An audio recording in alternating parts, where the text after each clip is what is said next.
نبی پاک صلی اللہ علیہ وآلہ وسلم نے فرمایا، بخاری مسلم کے اندر یہ حدیث ہے، قیامت والے دن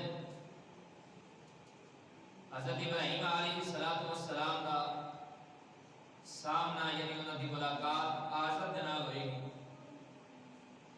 اور وہ دیکھ کے کہیں گے کہ میں تمہیں کہتا سی میری پیروی کرو، میری اتباع کرو، انہاں بتاں کو اللہ کا شریک نہ بناؤ، انہاں دی پوجا چھڑ دیو اور اللہ وحدہ لا شریک دی عبادت کرو، اس دی بارگاہ کے اندر سجدہ ریز ہو، اس مالک دی عبادت کرو، اور اگر تسی میری اطاعت کرتے تے اج شرمندہ نہ ہوندے۔ اور پھر ابراہیم علیہ السلام رب العالمین کی بارگاہ کے اندر کریں گے، یا اللہ تو میرے نال وعدہ کیتا سی کہ میں تمہیں شرمندہ نہیں کراں گا، اور اج اس تو بڑی شرمندگی کی ہے کہ میرا باپ جہنم کے اندر جائے۔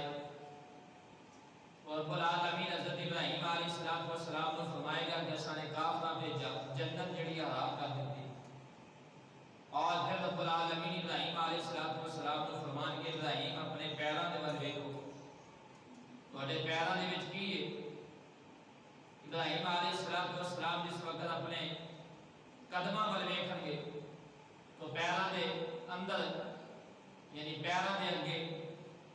ایک بجو جو گندگی دے اندر لتڑے آیا وہ پان گے،